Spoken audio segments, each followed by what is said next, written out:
Hello everyone, in this video I'm going to show you how you can use CapCut template from TikTok.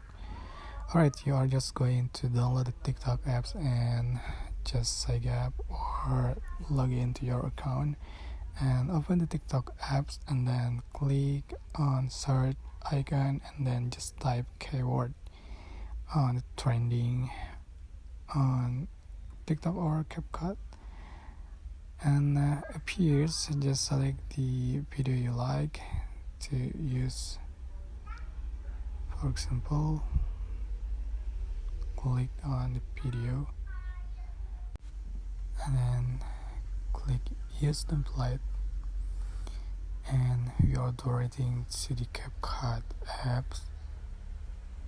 Alright, just click on use template in the bottom left corner and select your video or photo according to the template and then click review. So there we go. This is the final effect you'll have. This is the template you have to upload to your CapCut account or just save.